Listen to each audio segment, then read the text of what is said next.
Good. All right. Well, ladies and gentlemen, the time is finally here. I think when this video goes up, for us, bow season has already started here in Missouri, which means I think for the most part it started for most states. I think there's a couple that are after us. There's a couple that wait until like October. But anyways, um, whitetail season is here. That means the content is going to switch up a little bit. We'll try to still do a little bit of fishing stuff here and there if we can, but all this video is going to be is I'm doing a quick rundown on my arrow setup for whitetail. We were fletching up some new ones and decided, hey, we might as well turn this into a video. This isn't anything new for me. These are the same arrows I ran last year.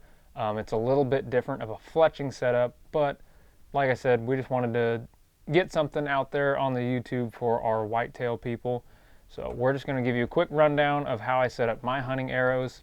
I am not fully on the train of super heavyweight arrows, but I do like a decent amount of weight, especially up front. So to do that, we run the Easton Axis 5mm. It's just a nice kind of in between 300 spine. My arrows are cut 27 3/4 carbon to carbon. Not that that really matters for you, but that's the arrow. I will be taking these nocks out and putting in a Luminock, but I keep this nock in for fletching because it fits into our little Bitzenberger better. I am going to run this little 75 grain steel half outsert instead of the normal hit insert that it comes with. Mega Meat 125 grain broadheads, and then we're going to do these arrow wraps that we got from One Stringer, and it's pretty cool. They let you do like custom stuff, so I went ahead and put our logo on there because the plan is if we can just fake it and pretend that we're like legitimate and our logo is everywhere and all that kind of stuff, maybe people will think we're legit. So that's what we're going for. And then the fletching. We're doing the new DCA Super Saber vanes. You've already seen them. It's the new thing, and that's me. Just copy everybody else. So that's what we're running. We're just going to do one arrow, so it won't be, hopefully, a super long video. It'll be kind of a how-to. I mean, it's not like if you want like how to, I'm sure there's people that go into more detail and are probably more qualified. But if you just want to watch ding dong from the middle of nowhere putting together an arrow and maybe learn something, here you go. Step one, if you don't have the fancy AAE little wipes, which we did, but now they're gone, you take this and you take a good old knackin, and then there you go. You put that on the knackin. All this is doing is you want to make sure that the surface where you're going to be applying all of your stuff is clean. So even though we're using a wrap, you want to make sure that the wrap is going to be stuck on there good, so you want to clean everything off. So we'll take this, put a little bit on there, and then we're just going to wipe this down. All right, so we'll wipe that off. You typically want to let that dry, so while that's drying, I can talk about this a little bit. It's a Bitzenberger. It's super, like, it's a Bitzenberger. If you fletched arrows, you use this at one point. If you're not still using it, I don't know why. I shouldn't say there's not better out there, but it's Old Faithful. It's that one. I did see the, I don't know who makes them, but it's the one where you just stick the arrow in like this and you fold up 3. The Arizona Easy Fletcher. That thing's pretty dope. If you're just doing a 3 fletch, I will admit that might be better because you literally just and you're done. But this is nice because you can do your 3 fletch, 4 fletch, and I believe this one here on the bottom is for like a modified 4 fletch. I think that is to do with like traditional archery stuff, maybe. I'm not sure. We don't use it. But you just have a little tiny set screw for your different settings. I'm doing a 3 fletch just because I don't think I need 4 fletch. I'm shooting an expandable and it's whitetail, so I'm probably not going to be shooting at anything over 40 yards anyways. But yeah, that's what we're using. Like I said, you set that up, and then these back here are your adjustment for this plate. You can move it up or down for like different diameters of arrows, or you can kind of cant it if you want to run an offset. I'm going to be doing a helical, so I don't really need to mess with that. But you just get everything set up. I always like to put the arrow in there. I've already done this, so I know it's good to go.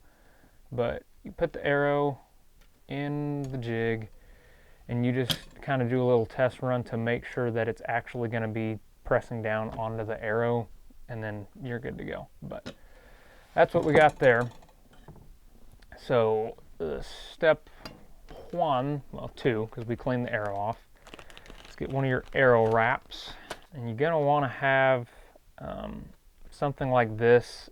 I mean, it's honestly kind of like mouse pad material is what I would call it. I don't know, but just something that you can press on and roll against that isn't a hard table.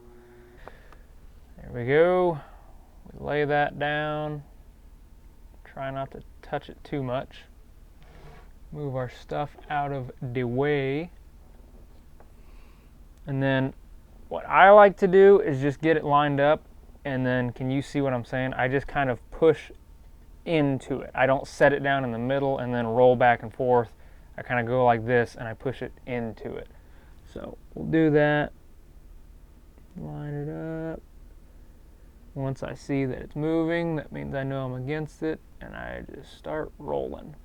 Now, once I get to here, I make sure that that is completely flat, and then I go ahead and roll it over. There's no overlap on these wraps because this is another cool thing that I like about these guys. A, they're pretty cheap. B, you can do custom stuff. They also have a like chart where you select what arrow you're shooting, and then it tells you exactly what size wrap you need. So you don't have to just get like a universal wrap that has overlap or anything like that. So that's kind of cool. So now we're going to put this in here. And then make sure that you're like actually on one of the clicks. You'll hear it click, but you're good to go. We're going to take one of these, and we actually do have this little AAE primer pin. I mean, I'm sure it's just more, it's the same idea as wiping the arrow down. You just want to make sure that the thing of which you are trying to glue is clean. So best thing to do, put your vein in your clamp, and then all of these clamps are going to have all of these notches. That way you're always the same distance away from your nock. Thing that a lot of people do is you make a little marking like that. That way you know for sure you're on the same one every single time. That's what we do. You don't have to, but I think it's a good idea. You shake this thing up, you push down on it a little bit. It's kind of like the paint pens you used to use as a kid in art class. You just kind of swipe that all around, let it air dry for a little bit. And then you're going to get your glue. Again, I'm using AAE. I used to run AAE veins on everything. Dylan still does. I have nothing against them. I just wanted to try these out. I saw everybody else using them, and they look cool. When it comes to your glue, for most people, maybe not, but at least for me, you don't need as much glue as you think. If you put your glue on and you press down, it comes spilling out of the sides, you probably did something wrong. Now, there's going to be a little bit, so that's why I usually keep a napkin to the side, and I'll fold it up. That way I can just kind of sneak in there and clean it off as I go, but there shouldn't be a whole lot. So what I like to do is just have little dots. Oh boy, well that came spilling out, so never mind. I'm just going to spread that out because that's plenty of glue right there. But what I normally like to do is I do 5 dots, and then I spread those dots around. But the glue kind of came flying out of there, so there's already plenty on there. But we got all of that. Make sure your arrow is pushed all the way down in there. Make sure that is pressed up against that. Hopefully that's descriptive enough for you. Press down. So we got a little bit of glue coming out, but that's fine. Like I said, most guys are going to tell you hold down for like 10 seconds. Some people do longer, some people do shorter. I like to hold down for around 10 seconds. And you're pushing down, you don't need to be like snapping the arrow in half, but you need to apply a decent amount of pressure. And then we're going to carefully open that up, kind of slide it out of the way. That can go like that, and then you click on to the next one. So, like I said, I got a couple droplets here, nothing major, but just while that glue is still wet, I'm going to kind of swipe them away. And then I'll go ahead and do this now, because like I said, I want to make this video as short as possible. One last thing you can do to really make sure your veins aren't going anywhere is just called, I guess, tipping. I don't know. We're going to take a little bit of glue and put them on both ends of the vein. So here at the top, just a little dot of glue, and here at the bottom, just a little dot of glue. You all right over there, cameraman? Sounded like something just snapped. So a little dot right there, a little dot right there. That's just your two main points of contention where things could go wrong. So just that little last tiny bit. You mean to hold it there? Yeah, good. Good. Just a little safety measure that we like to do. And again, that's not original to us. We didn't make that up. That's a really old trick that a lot of guys do. So now I'll put the next two on, and then we'll give our little description of the arrow, and then we'll shoot it a little bit. I'll probably make the whole sight tape. I don't know. That will definitely be tomorrow because it's nighttime, but we'll probably make the sight tape, and then that'll be the end of this video. So, okay, so now we've got all of our fletching on. We've done all the tipping, all of that stuff, wiped away our little mistakes. So now what we're gonna do is we're going to put our insert slash half outsert thingy in. I'm going to be using the stuff that comes with most Easton arrows. It's this epoxy stuff. Now, this recommends you wait 24 hours. That's probably true. That does kind of stink because you have to wait a whole day. You can do the whole hot melt thing. You can even use this like Easton Quick Bond arrow insert. It works, but you cannot mess up, because if you do, you're going to get an insert stuck halfway into the arrow, and it really stinks, and quite honestly, it's just annoying. I've done it. I've messed up arrows before. Go ahead and say, well, that just means you stink at doing it. You are correct, but I quite frankly just don't feel like messing with it. So we're just going to use this stuff. I will need, do you have? You need something to stir it with? Yeah, like a toothpick is ideal. Oh, here you go. This will keep us on brand. Here's your golf tee. Oh, there you go. Nice. That should work. And then I do want to grab my phone, because I now need to shout out a very special someone. I built some arrows out for Total Archery Challenge, and somebody left us a comment that was actually legitimately helpful. This isn't me being stupid.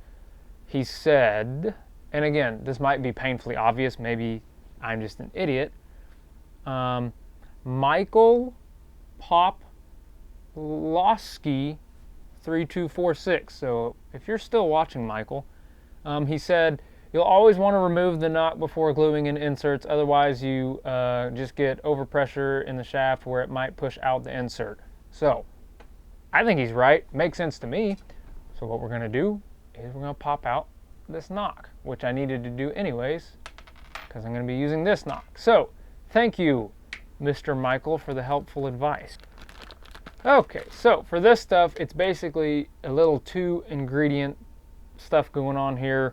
You cut down the both of them, you pour them together, you stir them up, you put it on the insert, you slide it in, clean it up, and then it sets up overnight. With that said, I need scissors. All right, so I think you can see that, right? The little dashed line. You just cut down that.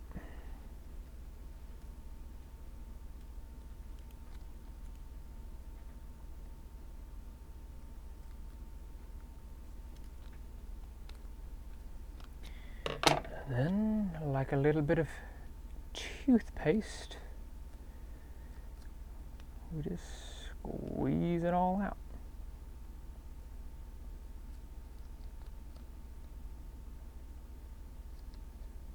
Okay, I'm not going to do all of it because I don't need it, but we take our golf tee, we stir it on up, and we're going to take our little outsert thingy, kind of roll it on there, get a nice glob on there, take that, spin and push and spin and push, and then I'm going to kind of give it a nice little swoop. Take our napkin,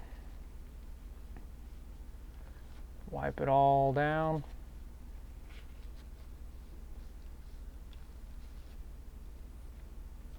Yeah, I like that a lot better, honestly. To me, it's worth the 24-hour thing because it's so much smoother and cleaner.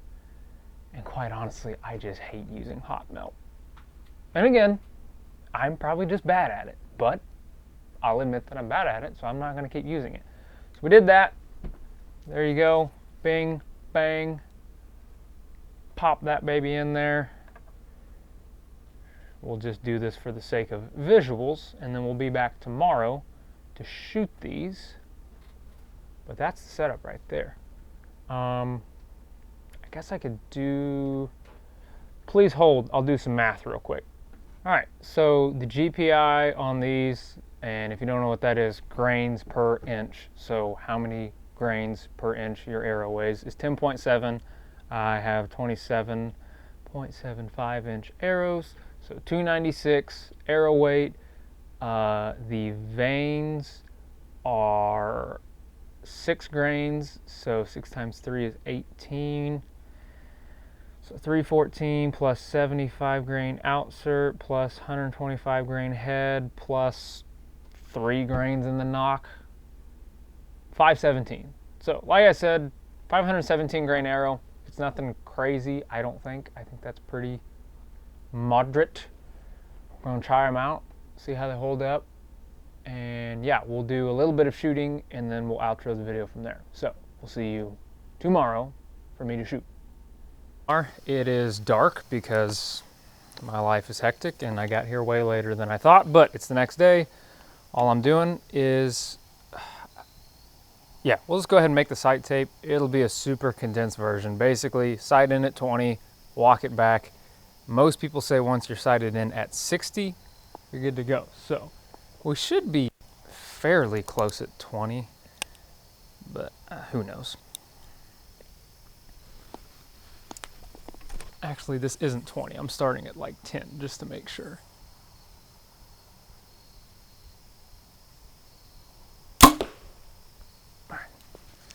Dead on there. Make sure that's 20. How dark is it in the camera? Not bad. Yeah. Good. Oh, also, the cool thing about the Mega Meats, they send you these little like fake, well, you should probably make sure it's actually in. It's like a little broadhead tester thing, so I don't know if that's actually like legit, but it makes you feel good in your head to think that you're like broadhead sighted in, so that's cool.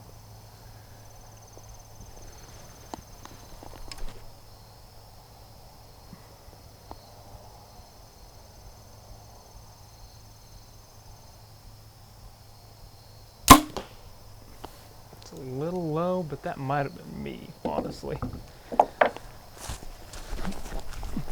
If you can't tell, we're rushing. But these arrows are heavier because I went from 340 to 300 spine because this bow is faster, whatever. We'll shoot one more.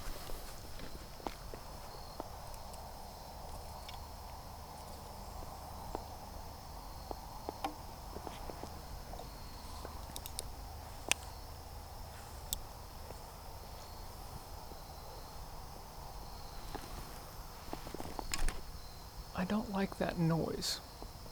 Are you hearing that? A little bit.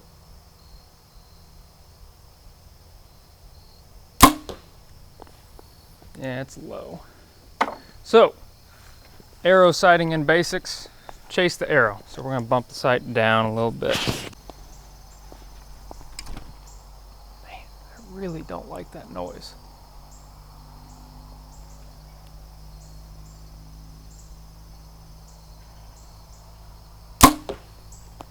Okay. That is schmackarooned on, but I tell you what. We're just gonna outro it here. I'm gonna go grab this arrow. All right, so we're just gonna go ahead and end it there because this video has probably gone on long enough at this point. But moral of the story, this is the hunting setup we got for this year. Easton Axis, we got the one stringer. Dude, I found out today, they're from Republic. Or at least that's what it said. I don't know, I gotta do more research on that. But if that's true, hey, we're close. We'll work with you. Super Saber vanes, gonna run the Mega Meats, 75 grain outsert, 125 grain head. Hopefully, this will put the smackdown on some big boys. That's all I got for this one. And hopefully, in the next 2 coming videos, we'll have some whitetail on. See you then.